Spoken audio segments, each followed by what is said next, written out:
Geometry, Chapter 3, Lesson 4. We're going to wrap this up looking at the exterior angles of a triangle. Now, we've looked at the triangle angle sum theorem, which says all the angles inside a triangle add up to 180. We looked at classifying triangles by looking at the lengths of the sides and the measure of the angles. Now we're going to look at the exterior angles of a triangle. Now, that may make you think, oh, wow, I never knew a triangle had angles on the outside. But yes, they do, and so we're going to need to define those, what they look like, where they're located, and then again we want to look at how we can create a triangle or a measurement, or an equation rather, to determine some of these things out. So let's take a look at the definition, and then we'll kind of break that down and talk about it a little bit. An exterior angle is an angle that's formed by a side, so a side of the polygon, and in this case we're looking at a triangle, but this is true for any closed figure, any polygon. So one side of the angle is a side of the polygon itself, and then the other side of the angle is the extension of an adjacent side. Okay, now for every one of these exterior angles there are two angles that are not next to it. They're on the inside.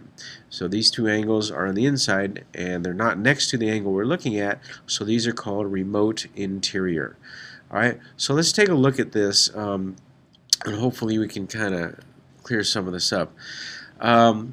It says, you remember that when we started earlier this year, that an angle is formed by two rays.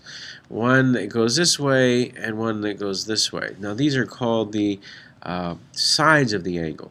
So when we're looking at an angle, we're looking at the two sides that form it. And in this case, it's saying that the sides of this angle, if it's an exterior angle, are formed by two separate things.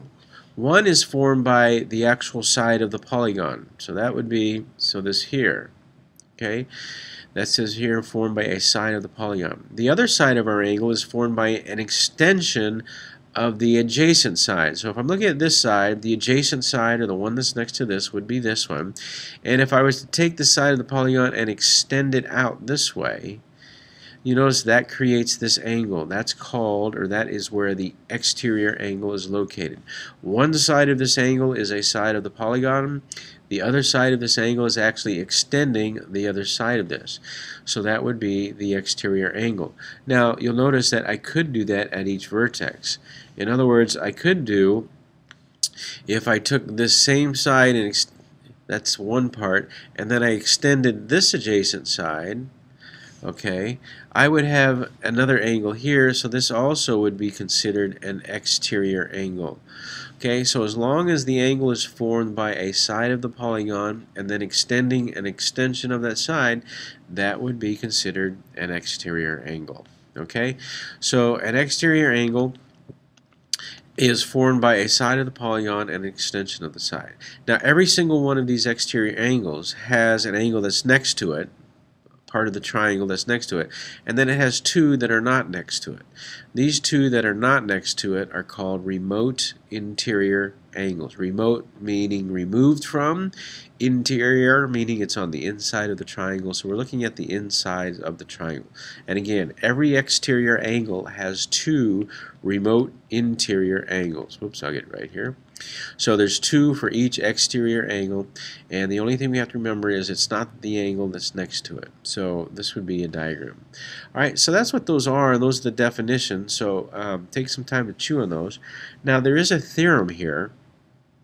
What I have drawn here is an exterior angle, angle 1 here, and that goes from, if we were to kind of go draw it, that goes from here to here. So what's the measure of that? Well, it's a very interesting concept, but here's the two remote interiors. So this is our triangle, here we have our exterior angle, and here we have its two remote. If I took this remote interior angle right here, number 2, and I tore it off, alright? And I took this remote interior and I tore it off. And I did a little kind of move this around like this, and I added it to angle 2.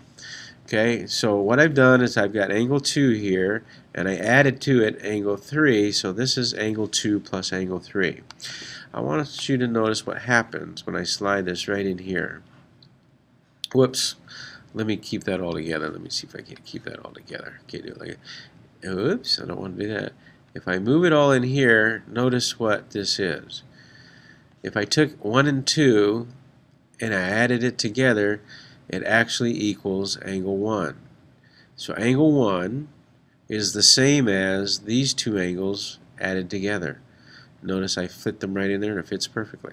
So the measure of angle 1 and the measure of angle 2 and 3 added together are the same. So this is called the exterior angle theorem, exterior angle theorem, which says that any exterior angle is equal to the sum of its two remote interior angles, and that just kind of is a little proof of that. Okay, so any exterior angle is the sum of the two remote interior. So you find the exterior angle. Okay, here we have our exterior angle. This angle is next to it, so we don't want to count that one. But if we look at the one that's remote, this one here, and this one here, angle 1 is going to equal these two added together. So 40 plus 30. So angle 1 is going to equal 70 degrees. Again, that's one of those relationships. We're all about geometric relationships and equations. So the exterior angle is equal to the sum of the two remote interior angles. So what would be the measure of angle 1 here? So angle 1, well, these are remote, so add those together. Angle 1 is going to equal the two remote interiors added together, so angle 1 would be 123. Okay, notice here angle 3 and angle 4. Now, angle 3 is an exterior angle and would be equal to the sum of those two. So angle 3 would be equal to, whoops, not plus, angle E would be equal to 45 plus 47. So angle 3 here would be equal to 92. Okay? Now, how do we figure out angle 4? We actually have a number of options here. Angle 4 is on the inside of the triangle, and we know that all three angles in a triangle add up to 180, so you could add these two together, plus angle 4, and that equals 180, and then solve for that. We also know that these are adjacent angles, and they make a straight line, so angle 3 plus angle 4 would be equal to 180. So you have a couple options there when it comes to figuring things out. Now let me do this last example here because it really is an application, and something that we really like to do is to see if you can't manipulate a concept in your mind with what we've been doing. So in this last one, we know that this exterior angle is equal to these two added together. Well, this is the one that I don't know, so how do I figure it out? Well, again, it's just a matter of remembering the relationship. The exterior angle is equal to the sum of the two remote. So 2 remote plus the other of the 2 remote. So all I have to do is substitute these numbers in where they go. What is this? This is the measure of the exterior angle, so it goes here where the exterior angle is. Here is one of the 2 remote interiors, so that would be 70. And here is the other of the 2 remote interior. Well, that's just angle 2, or let's call it x, so we don't put a 2 in there. So then we simply solve this. So x is going to be 113 minus 70, which is going to be 43. So x here would be 43. Okay, so if you keep this little thing in mind, figuring out the values of these variables is not very difficult.